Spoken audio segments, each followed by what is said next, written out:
Hello and welcome. In today's session we are going to talk about permutations and combinations, another difficult area for the test, and not many standard books deal with this effectively. So in this video we will first talk about the theory and the background and some formulae, and then see how those are applied to real test questions. Before we start, we need to be familiar with the concept of factorial. Factorial of a number is the product of all the positive integers from 1 up to the number. Factorial is denoted in mathematical language by n and an exclamation mark or an L enclosing the n. This symbol essentially means factorial n. So factorial of n is n into n minus 1 into n minus 2 till all the way till 1. You might think factorial of 0 is not defined, but factorial of 0 is actually equal to 1. Factorials of only the natural numbers are defined. If n is less than 0, it's undefined. So that was factorial, an important concept before we move on to permutations. Permutations can be defined as a number of ways in which r things at a time can be selected and arranged. Please note the keyword arranged, as this is the key difference between permutations and combinations. In combinations it's only selected, not arranged. Arrangement does not matter there, but for permutations it does matter. And this is the formula. So a permutation of n things taken r at a time is n factorial divided by n minus r factorial. To see this in action, here is one quick question. So permutation of 6 things taken 4 at a time is 6 factorial divided by 6 minus 4 factorial, which is essentially equal to 360. So you might get a question similar to this example. If it is required to seat 5 men and 4 women in a row such that women occupy the even spaces, in how many ways can this be done? So essentially, in a row of 9 positions there are 4 places and exactly 4 women to occupy them. 4 even spaces, that is. This is possible in 4 factorial ways. Now if you are not clear how is this possible, we'll just go through this in a little bit. The remaining 5 places can be filled up by 5 men in 5 factorial ways. So the total number of arrangements is 4 factorial into 5 factorial, which is equal to 2880. So if you're not clear how we got the answer, here is the explanation. We have 9 places and the even places are marked with a square. These are reserved for women. So now we have 4 women. Let me just put that. So we got these 4 women. Now in how many ways can position the seat number 2 be occupied by a woman? It can be occupied by women 1 or 2 or 3 or 4. So 4 ways. Now let's assume women 1 goes to 2. Now we have the second seat, number 4. How many ways can this be occupied? Now we have 3 women remaining. Women 2, 3 or 4, any of which can occupy this seat. So there are 3 ways. So you had 4 ways here, and now you have 3 ways, and then 2 women are gone. So let's assume women 3 occupies this one. Now we have 2 left.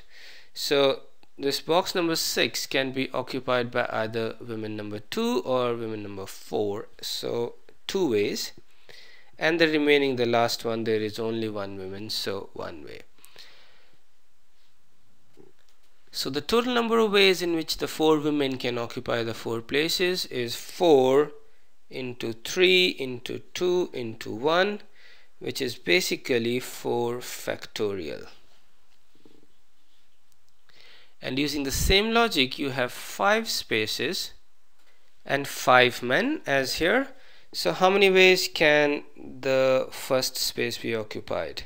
In 5 ways, because you have 5 men. So let's say man 1 occupies this, and then you have space 3 can be occupied by the remaining 4 men, so in 4 ways, and so on and so forth. So space 5 would be 3 left, and 2 and 1, and the total number of ways that 5 men can occupy 5 spaces would be given by multiplying these numbers, and this is nothing but 5 factorial. So essentially a big part of doing these permutation combinations and probability problems is to simply count logically and make sure that you've not double counted or you've not missed out any scenario, because it's very easy to go wrong either way, and that is what makes these topics difficult. But if you go from basic logic like we've done here and do it repeatedly, then you will immediately know that for a question like this, it'll take you less than a minute to get the answer. Some important permutation rules. Number of permutations or arrangements of n different things taken all at a time is n factorial. This is something we've seen in the example previously. So how do you put 5 men in 5 places? Is 5 factorial. The second one is number of permutations of n things out of which p1 are alike and p2 are alike but of a different kind, and so on, is n factorial divided by p1 factorial into p2 factorial into p3 factorial. Now we won't go into proving this formula, but here is a quick illustration to see the result of this. And then number of permutations of n different things taken r at a time when repetition is allowed is basically n to the power of r. Now this can be illustrated very simply. Let's say in a lottery I have to choose 3 numbers out of 5, 1, 2, 3, 4 and 5. I have to select 3 numbers and I can repeat the numbers. So in how many ways can I fill in the first space? The first space can be filled up by number 1, 2, 3, 4 or 5. So how many ways would that be? 5 ways. Now for the second space I can repeat the number. So if I select, say for example 1 for my first number, I can select 1 for the second and 1 for the third as well, just to give you an example. So in terms of number of ways, let me just write it down, number of ways, not to confuse it with the number selected. So number of ways I can fill the second space is, again, I can choose any one of these, 1, 2, 3, 4 or 5, so 5 ways. And similarly for number 3, so the total number of ways is 5 to the power of 3. So essentially permutation of 5 different things taken 3 at a time is 5 to the power of 3. Quite easy to understand this one. It's very useful for a different variety of problems that you might get in the test. Number of selections of r things out of n identical things is 1. So is that clear? Let's look at this illustration. In how many ways can 5 marbles be chosen out of 100 identical marbles? Well, there's only one way, because the marbles are identical. The key thing to understand here is that when you count the number of ways, you should be able to differentiate. So if the number of ways is 2, then between the 2 ways there should be some difference, either a sequence or the order or something else. If there's nothing different, then essentially those 2 ways condense into 1. So you cannot say that there are 2 ways because there are no differences. So in this case, when the marbles are identical, irrespective of which marble you select, which 5 marbles you select, they'll all be the same. So the number of ways is 1. We now move over to combinations. Combinations represented by NCR can be defined as the number of ways in which R things can be selected from amongst n things. The keyword here is selected. There is no arrangement. which basically means that the order of selection is not important. So if you're selecting from 3 letters A, B and C, if you have to select 2, then it doesn't matter whether you select A first or B first, assuming you've selected A, B.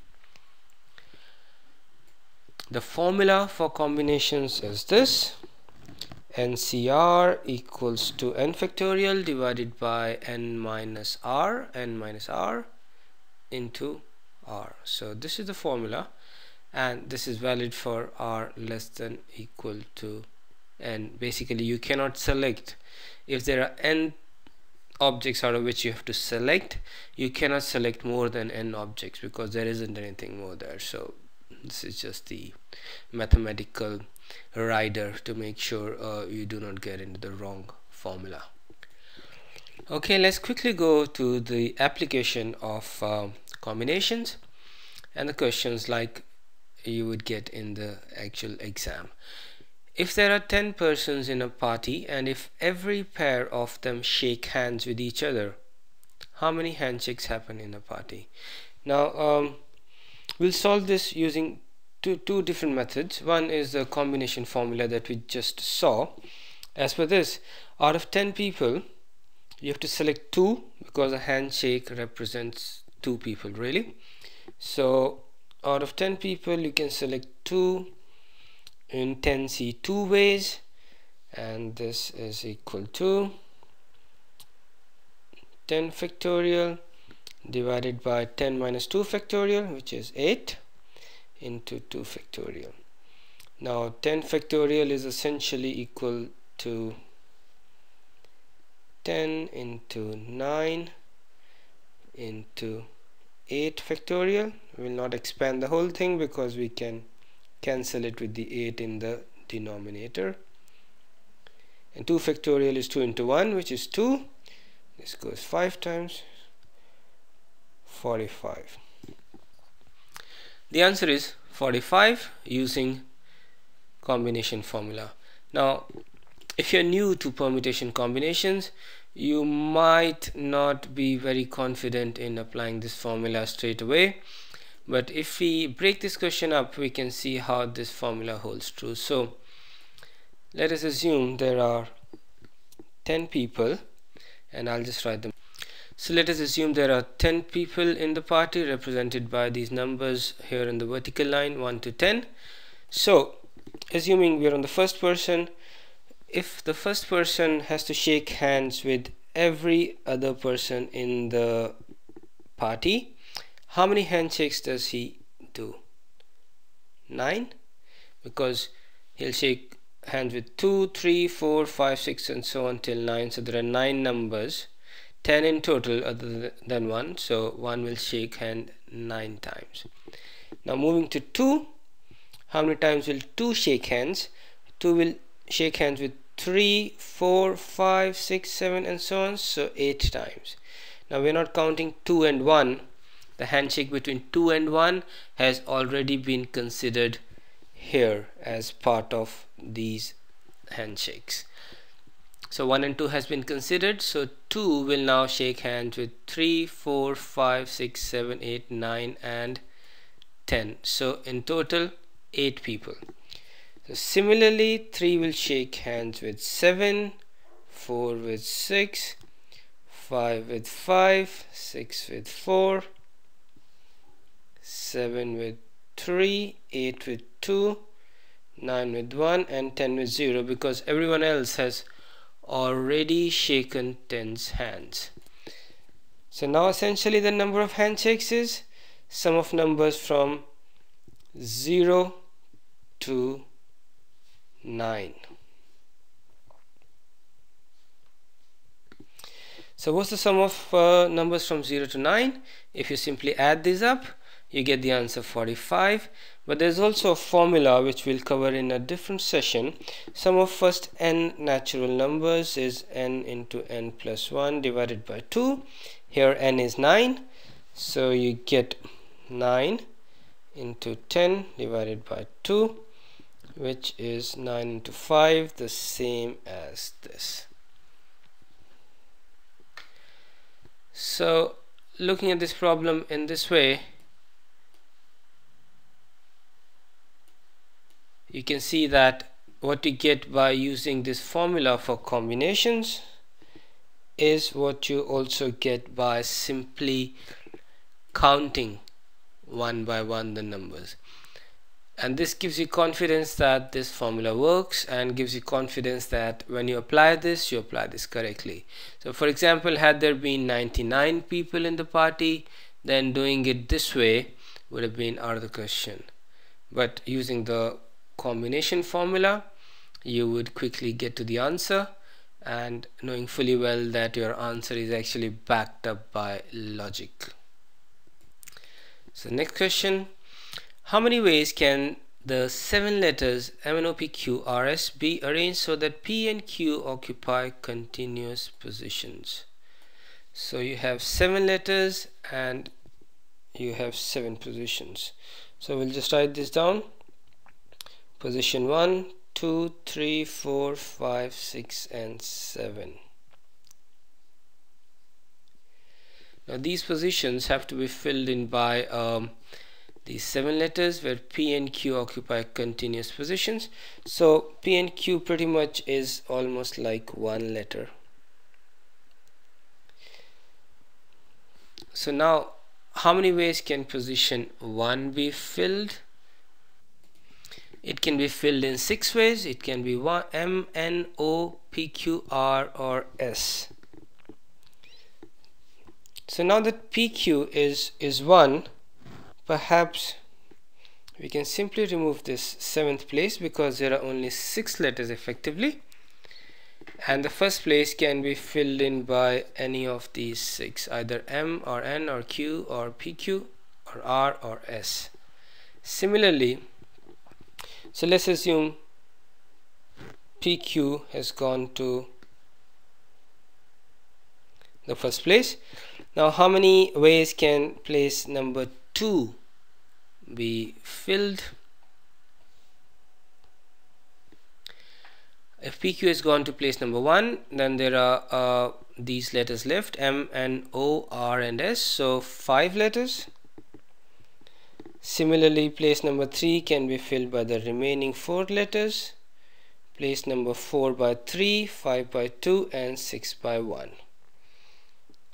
So the total number of ways in which these places can be filled is simply a multiplication of these, which gives you 6 factorial. So 6 factorial is the answer you get, but is that the final answer? You can bet that in the actual exam one of the answer choices will be 6 factorial or equivalent, but this is not the right answer because you still have to do something more. Now we've assumed PQ to be 1, but PQ can also be written as QP, which basically means for each of these 6 factorial choices we have 2 ways in which P and Q can be written. So the number of ways would be 6 factorial into 2 and not just 6 factorial. In questions like these, you need to make sure that you've taken into account all the sample space, so there's nothing missed and there is nothing counted twice. Now just to test your knowledge and understanding, what if instead of P and Q, PQR had continuous positions? The answer in that case would have been, if PQR is treated as one unit, then the remaining letters are 4, M and O, PQR and S, so 5. So 5 letters can be arranged in 5 factorial ways, and PQR within themselves can be arranged in 3 factorial ways. So the answer then would have been 5 factorial into 3 factorial, as shown here. If there are 2 kinds of hats, red and blue, and at least 5 of each kind, then in how many ways can the hats be put in each of 5 different boxes? Now this is a typical example where repetition is allowed, and hence that is the importance of this at least 5, because you've got 5 different boxes and at least 5 hats each of red and blue, which basically means that repetition is allowed. So let me just draw 5 boxes here. So I've got these 5 boxes and my red hat, HR, and HB blue hat. Now in the first box, which hat can go? Either red or blue. So there are 2 ways in which I can put a hat in the first box. In the second box, again I can put either a red or a blue. So 2 ways. Third box, fourth box, and fifth box, again the same story, because even if I put a red hat in all the 5 boxes, I'm still fine because I have at least 5 red hats. So the total number of ways in which I can put a red or a blue hat in 5 different boxes is 2 into 2 into 2 into 2 into 2 5 times, which is 2 to the power of 5. Okay, the next question. In a certain casino, a large container is filled with red, yellow, green, and blue balls worth respectively 7, 5, 3, and 2 points each. Number of balls are then removed from the container. If the product of the point values of the removed balls is 147000, how many red balls were removed? At the first look, this seems to be a very difficult question.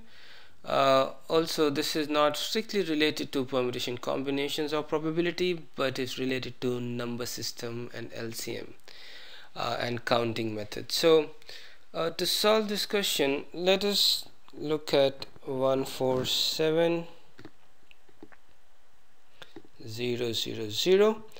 and try to divide it by 7. This has to be divisible by 7 because we know at least 1 red ball was selected and a red ball is 7 points.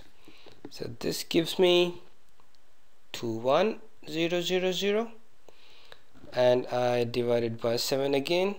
We can do this by the standard method of finding LCMs.